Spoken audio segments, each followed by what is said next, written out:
welcome to the last portion of your modern physics paper. So you have been discussing in your last classes or whole throughout the modern physics paper. Majority of portion of the modern physics paper was about this wave mechanics and the Schrodinger equation. Okay, so the Schrodinger wave equation, basics of the wave equations you might have discussed. What is the nature of the Schrodinger wave equation? So, the first problem that Schrodinger tackled with the help of the new wave equation was that of hydrogen atom. That is the motion of electron in a hydrogen atom. Like it's like why do we need quantum mechanics? The question is we generally mechanics is broadly divided into broad division. I can say classical mechanics, quantum mechanics, and there is one more division called the relativistic mechanics. Classical mechanics is dealing with the motion that you see in your daily life. Okay, quantum mechanics means it describes the motions in the micro world. Micro world means if you're taking the case of an hydrogen atom is composed of electron and a proton. Means electron is a subatomic particle which we cannot see with our naked eyes. So for describing the motion of that electron, we need some sort of equation. So that was formulated by Schrodinger's and it was known as the Schrodinger's wave equation. And the first problem he solved out using his wave equation was the problem of hydrogen atom. And on the another hand, if you're moving to the relativistic mechanics, means it describes the high velocity motions, or I can say the motions that are having the velocity which is comparable to the velocity of light, like the motion of the spaceship or spacecraft and all. So you cannot describe those motions by simply using the Newton's laws of motion. So you need another sort of equations which is called the relativistic mechanics. And all the case of relativistic mechanics and quantum mechanics uh, tends to this classical equation if some conditions are imposed. Right. So what we are discussing is the quantum theory of hydrogen atom. So we are using the Schrodinger's quantum theory of the hydrogen atom, and how we are going to interpret the result that we are going to get. So first, actually, what is hydrogen atom? Hydrogen atom consists of a proton and a particle having a positive electric charge. Proton is a particle with positive electric charge plus C, and electron revolving around the proton which is having minus C charge. And the mass of electron is 1836 times smaller than the mass of proton. Okay, and for the sake of convenience, what we are doing is normally it is assumed that the proton is at rest inside the nucleus and the electron is revolving around the nucleus. So the proton's motion is not that considered. Okay, so what we are doing is we consider the motion of electron around the proton and we describe the motion of electrons. And here the electron is free to move in all the three dimensions, which is what we must use for the hydrogen atom case. And if electron's motion is not confined to a single direction or a single plane, it can move in any of this x, y and z direction. That means what? We need an equation, that is a Schrodinger equation in 3 dimensions. Okay, so it is already written here. Hydrogen atom consists of a proton with plus E charge and an electron revolving around the proton with mass 1836 times smaller than that of the proton. And if you are considering the proton to be stationary, and we assume the Schrodinger equation for the electron in 3 dimensions. So you know the psi is the wave function, and you know the properties of the wave functions psi, or the characteristics of the wave function. It is continuous and it is all the properties, right? So you can express the equation dou square psi by dou x square plus dou square psi by dou y square plus dou square psi by dou z square. And these three terms x, y and z indicates the motion. We are describing the motion in three directions. And 2m plus h bar square into e minus u into psi is equal to 0. And here u is the potential energy u. And here, since we are describing the motion of the electron, we need we say here that u is the electric potential energy. Right, hope it is clear. So first, while describing the hydrogen atom, the things that we'll have to take into consideration is that hydrogen is having the proton in its nucleus with the electron revolving, and we assume the proton to be at rest, and we consider the motion of electron. So we assume the three dimension Schrodinger wave equation for the hydrogen atom, which is of the form dou square psi by dou x square plus dou square psi by dou y square plus dou square psi by dou z square plus 2m by h bar square e minus u into psi. And since we are telling about the electron with a negative charge, the potential energy U is called the electric potential energy. And the electric potential energy is represented in this manner: U square is equal to U is equal to minus E square by 4 pi epsilon 0 R. That is potential energy. And of a charge minus electron when its distance is when it is at a distance R from proton with positive charge. Okay, so we are having the potential energy in terms of R, but our equation is in terms of x, y and z. So there arises a conflict. So how are you going to represent the whole equation? Either in terms of R or in terms of x, y and z. So in a simpler way, it is by considering the symmetry of the problem. Okay, symmetry. What does the symmetry of hydrogen atom suggest? Okay, when we say about the hydrogen atom itself, what comes to your mind? Yes. What's that one? What is the shape? It is having a spherical shape. So there is some coordinate systems related to the spherical shape. Yes, it is spherical polar coordinates. And it is having the components r, theta and phi. And hopefully, I think you might be knowing what is this XPZ, and you might be knowing what is XPZ, species, that is spherical polar coordinates. If you, I think you have studied in your first semester physics classes. If you are not able to figure it out, I'll just show you. Right, I'm going to show you what is the spherical polar coordinates. Okay, spherical polar coordinates means I need 3 axes. Okay, I need 3 axes.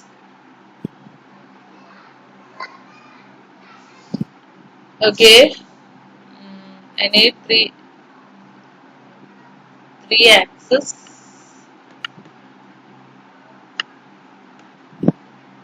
X, Y and Z axis, and this is the X, Y, Z axis. I'll name it out, okay, and I can assume the projection in this plane. I can join it.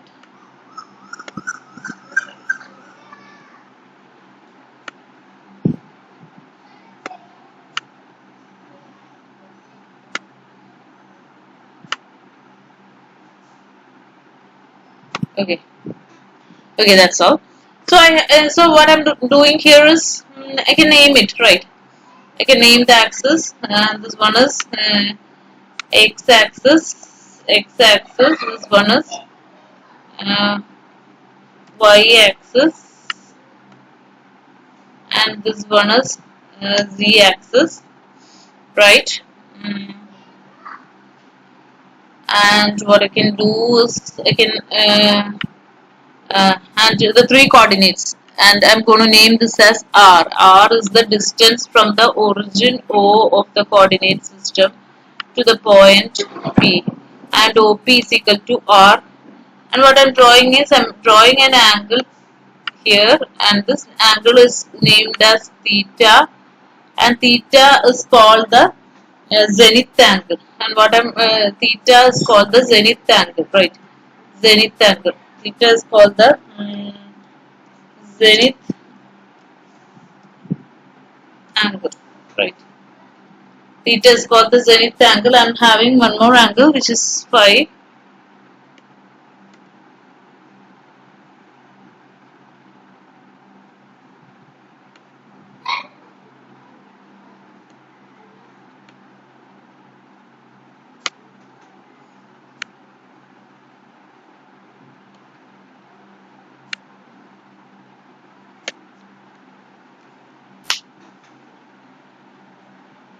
Theta, phi and r, right? So what I can tell next is and phi and theta is the angle drawn from this r vector, that is I can say this radius vector drawn from O to P, and the angle between the z axis and its direction is from z axis to r, and phi is called the azimuth angle, and phi it is called azimuth angle. I'll name it out here.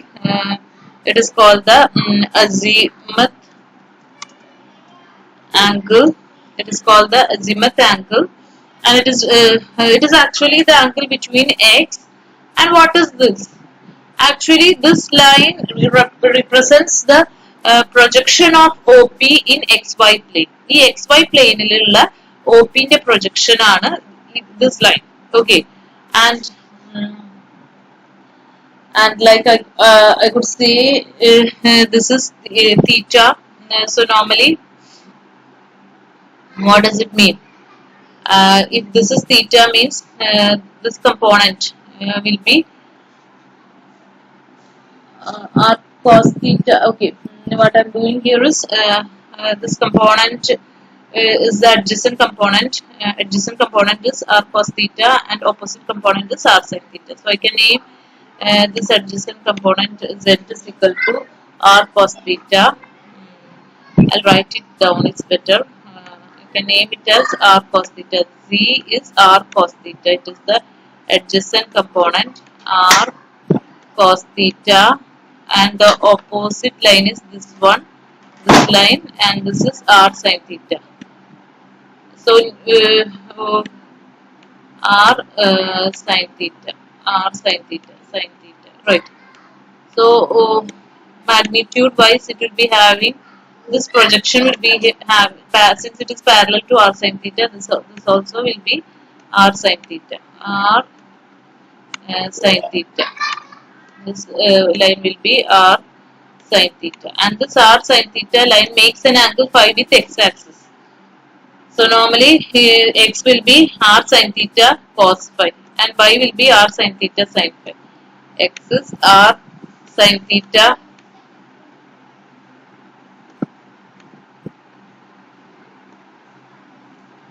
r sin theta cos phi.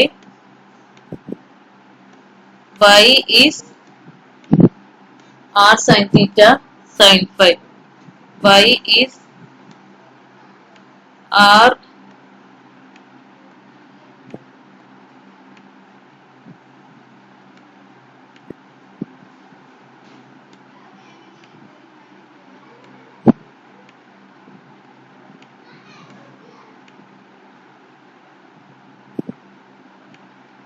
r sin theta sin phi, and z is r cos theta, right?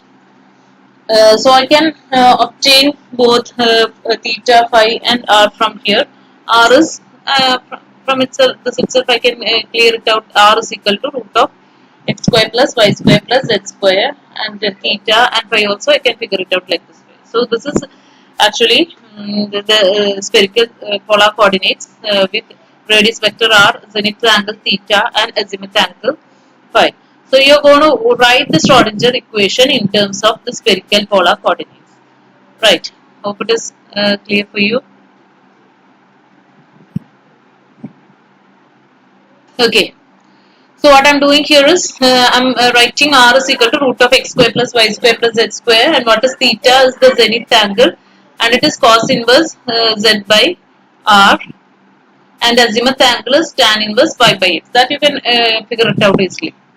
So what you're doing is next you are taking some equation that is we are already solved out or written an equation or Schrodinger equation in terms of spherical polar coordinates, and we are taking that Schrodinger equation. Okay, we are just taking out the Schrodinger equation. So what you have to do is you have to study this equation by heart. There is no other way, right? You cannot get it from somewhere else, like derive it or something. You have to study it as itself. So what's this equation? 1 by r square dou by dou r square dou psi by dou r plus 1 by r square sin theta dou by dou theta sin theta dou psi by dou theta. It's very simple. Plus 1 by r square sin theta dou square psi by dou phi square plus 2m h bar square e minus u psi is equal to 0. So you are having one first term in terms of r square dou psi by dou r, then in dou by dou r, then in the denominator you have r square, and in the second term, since it's a function, term in terms of theta, you are having 1 by r square sin theta, then 1 sin theta divided by sin theta, and the third term is in terms of phi, it is 1 by r square sin square theta dou square psi by dou phi square, and this is the second term. Okay. Now what you are doing is substituting equation 6.2. That is, you are going to substitute for u, and you are multiplying the entire equation by r square sin square theta. You are multiplying this equation, whole equation, by r square sin square theta. So what happens is that everywhere in the denominator there is r square, and here there is r square sin square theta, here there is r square sin theta. So everything will get cancelled, and the equation takes a different form. It is sin square theta dou by dou r square dou psi by dou r plus sin theta, that is r square sin square theta divided by r square sin theta is sin theta dou by dou theta sin theta dou psi by dou theta plus r square sin square theta. This whole term get cancelled, and what is left is a second order differential partial equation in terms of phi, that is dou square psi by dou phi square, and it is next term is divided by 2m r square sin square theta gives 2m by h bar square, 2m by h bar square into e plus u psi is equal to 0. So what does this indicate? Equation 6.4 is the partial differential equation for the wave function of the electron in a hydrogen atom.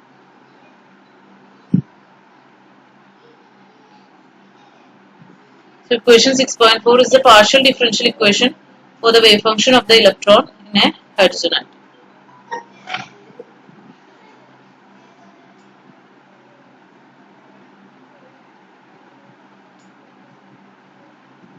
Okay, so the next thing is what you're doing is actually in hydrogen atom the electron's motion is restricted by a inverse square electric field of the nucleus. That is inverse square. I can here say that I'm having what is the field generated by the proton 1 by 4 pi epsilon 0 q1 q2 by r square electrostatic field. Similarly, you are having a field and electron's motion is restricted by the inverse square electric field of the nucleus, and the electron is not electron is actually having a negative charge, and it is attracted to the proton in the nucleus.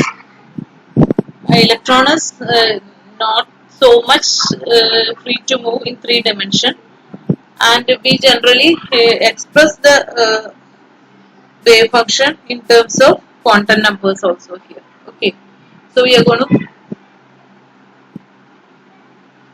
describe the problem in a little more detailed manner. Only thing here, what's happening here is that rigorous mathematical steps is there. So while hearing this class, what you have to do is you just take a note and write out all the steps along with me, and if you find difficulty anywhere, you can ask any of your queries.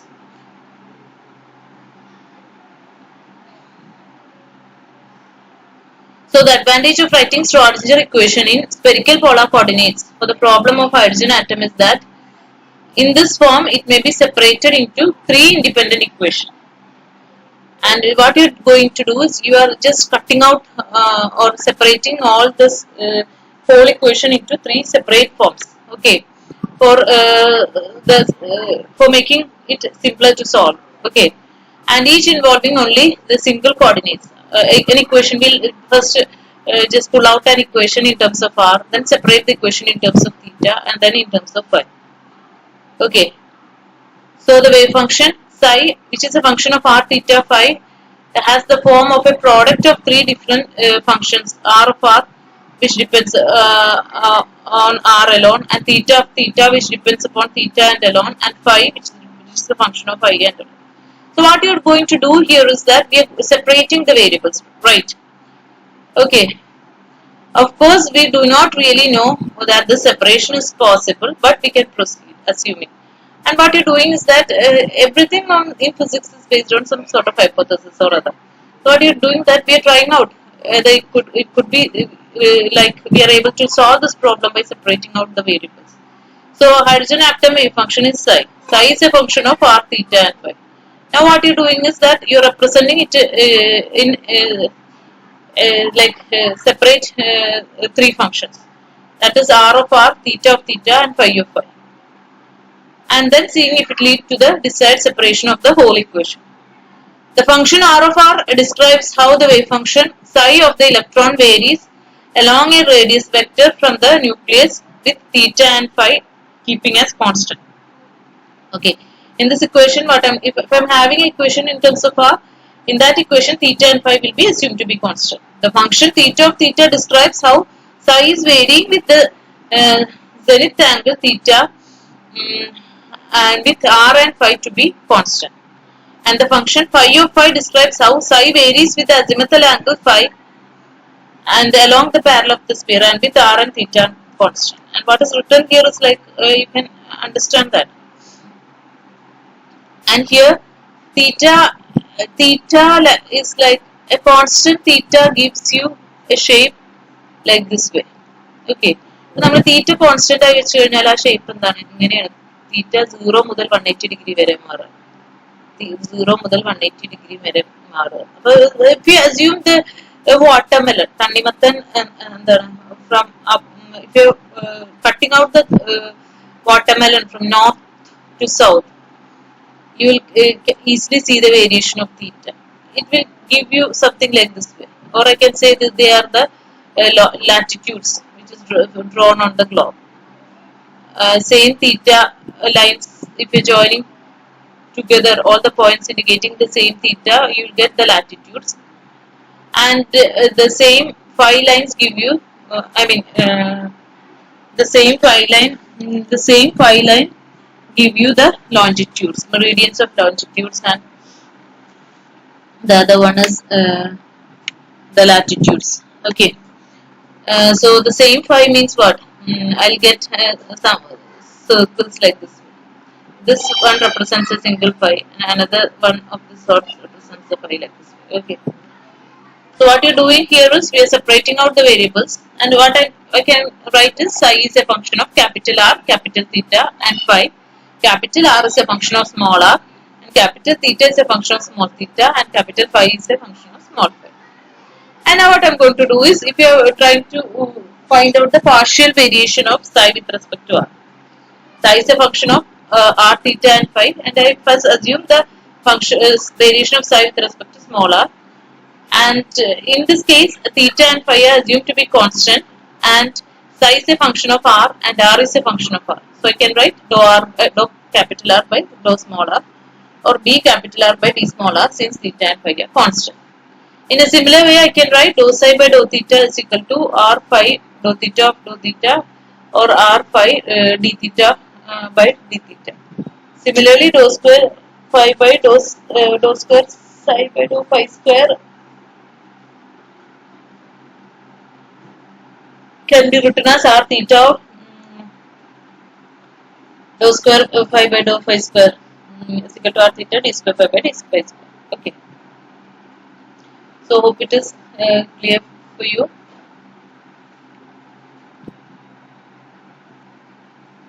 Okay. And now what I'm doing next is we need the equation, one equation in terms of r, another equation in terms of theta, and another equation in terms of phi. For that, what you have to do is The change from partial derivatives to ordinary derivatives can be made because we are assuming each of the function r theta and phi depends only on the respective variables mod r theta and phi. And you are substituting for wave function psi r theta, capital R theta and phi in Schrodinger equation for hydrogen atom and dividing the entire equation by r theta and phi. Okay, so this is the equation that you have got. Now what you are doing is instead of psi you can write uh, r theta phi, but here its variation is with respect to small r.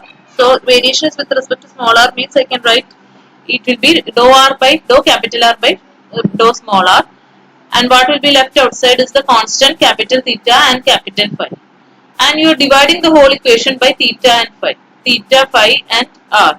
That means theta and phi get cancelled and what is left in the denominator will be a r, right? And here also we'll do it in the same way. That means you what will be getting be dou theta by dou theta into r psi divided by r theta phi. So I'll get an equation in r, right? ഇവിടെ എന്തുണ്ടായിരുന്നു? ഇവിടെ capital R ഡിനോമിനേറ്ററിൽ വന്നു, ഇവിടെയും എന്ത് വന്നു? ആറ് വന്നു. ഇവിടെ ക്യാപിറ്റൽ തീറ്റ ഡിനോമിനേറ്ററിൽ വന്നു, ഇവിടെ എന്ത് വന്നു? തീറ്റ വന്നു. Okay, we are separating the variables out. We are trying to make a separation of the variables. And here, similarly, the denominator, the occurred phi, and here also the occurred phi. The rest things get cancelled out. And here also the same thing is happening. Here there was a wave function psi, and what you are doing is we are separating out psi as r theta and phi, and dividing it by r theta and phi means this psi get disappeared. Okay. അപ്പൊ എന്താ ചെയ്യണമെന്ന് വെച്ചാല് ഈ psyche പകരം R theta phi കൊടുക്കുക, എന്നിട്ട് ഈ ഡിഫറൻഷ്യലിൽ എന്താണ് ഡിപെൻഡന്റ് ടേം മാത്രം എഴുതുക, പിന്നെ ഹോൾ ഇക്വേഷന് ആർ തീറ്റ ഫൈ വെച്ചിട്ട് ഡിവൈഡ് ചെയ്യും. So r equation get reduced into this form.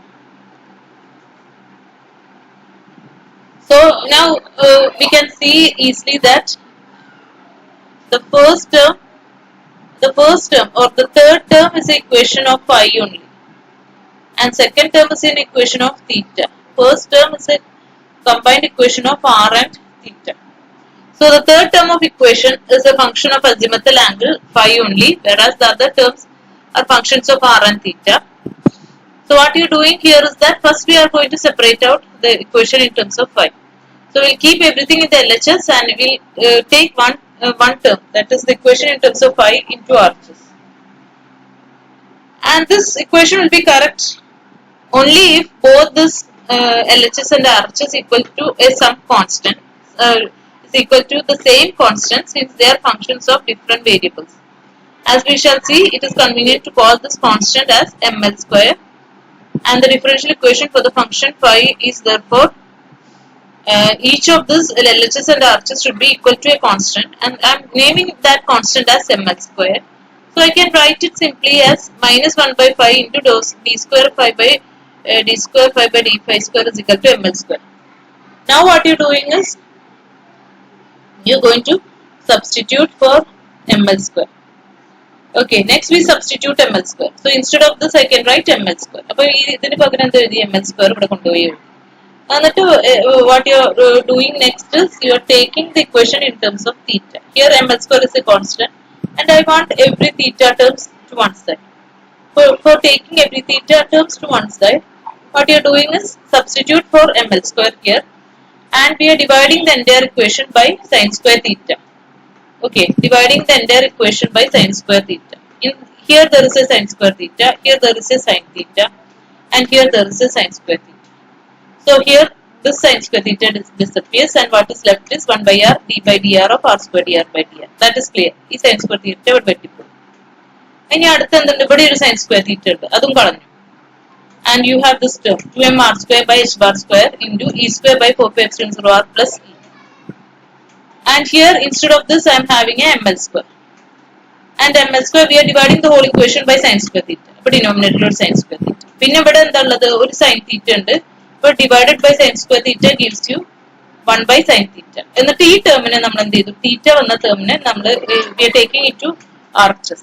So since here it is positive, when it comes here it is negative. So ml square by sin square theta minus 1 by theta sin theta d by d theta sin theta d theta by d theta. Again we have an equation in which different variables appear on each side, requiring that both sides to be equal to the same constant. Okay. അപ്പോൾ എന്ത് പറ്റി? ഇനി അടുത്ത് എന്താണ് നമുക്ക് എന്താണ് എല്ലാ തീറ്റ ടേംസും എന്ത് വന്നു ഇതിൽ വന്നു. ML ഓൾറെഡി കോൺസ്റ്റന്റ് ആണ്, ബാക്കി എല്ലാ തീറ്റ ടേംസും. അപ്പൊ നമുക്ക് പറയാൻ പറ്റും this should be equal to this means both of them should be equal to a constant. And that constant term is called L into L plus 1. Okay, ഇതിനെല്ലാം മീനിങ് ഉണ്ട്. And what is the relevance? What is the meaning of this constant? അതെല്ലാം figure out ചെയ്തിട്ടാണ് ഇതിന് ഇങ്ങനത്തെ constant values കൊടുത്തത്. അപ്പം you study it one by one. Okay, and this constant is called L into N plus 1. So one more reason that will happen, that will once more four reasons that will be apparent later. And the equation for the function theta and r are therefore ml square by sin square theta minus 1 by theta sin theta d by d theta of sin theta d theta by d theta is equal to L into L plus 1. And the another term also will be equal to L into L plus 1. Okay. So what you will be having all together is like this way. I am having the first equation. You got the first equation. അപ്പോൾ ഇതിനെ ഒന്ന് modify ചെയ്തിട്ട് ഈ ഫൈനെ ഇങ്ങോട്ട് കൊണ്ടുവന്നു. ഇവിടെ negative ഉണ്ട്, അതിനെ ഇങ്ങോട്ട് കൊണ്ടുവന്നു. അപ്പൊ d square 5 by d 5 square is equal to minus ml square into 5. അപ്പൊ ഈ ഫൈനെ ഇങ്ങോട്ട് എടുത്തു. അപ്പൊ we get an equation form. We get a second order differential equation, that is d square 5 by d 5 square plus ml square 5 is equal to 0.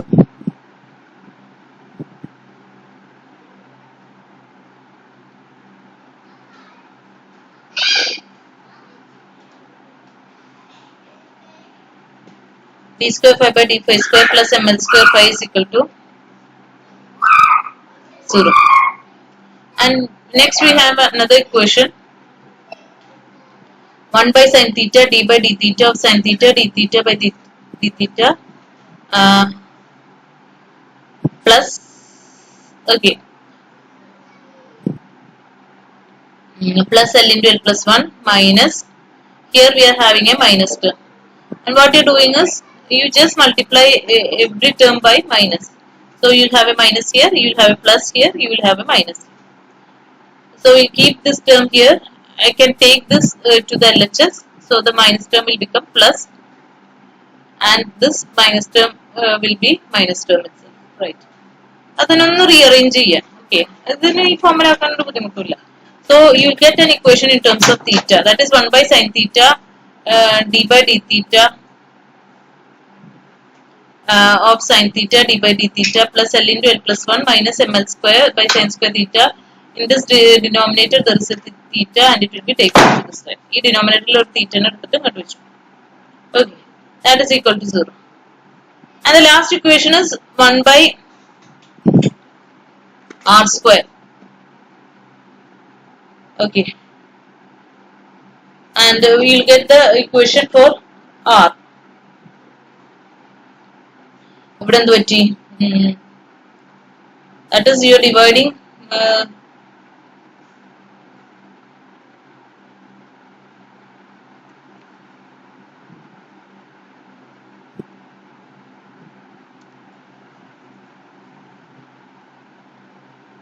you will get the equation for r as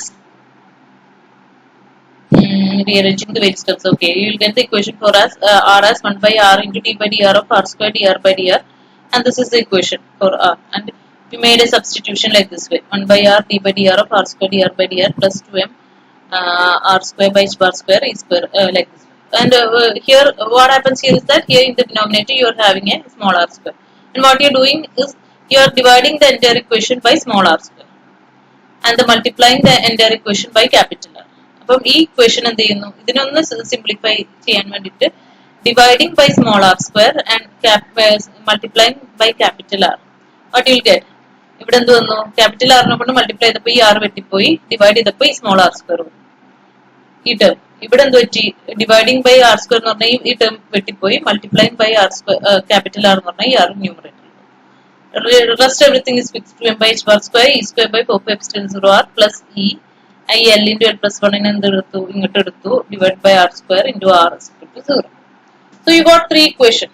So one equation is exclusively for phi, another equation is exclusive for azimuth angle theta, zenith angle theta, and another equation. Another equation. Another first equation is for phi, that is for azimuth angle, and theta, zenith angle, and R the radius vector. Okay, only the equation for R depends upon the potential energy U of R. അപ്പോൾ R ന്റെ ഇക്വേഷനിലാണ് potential energy term ഉള്ളത്.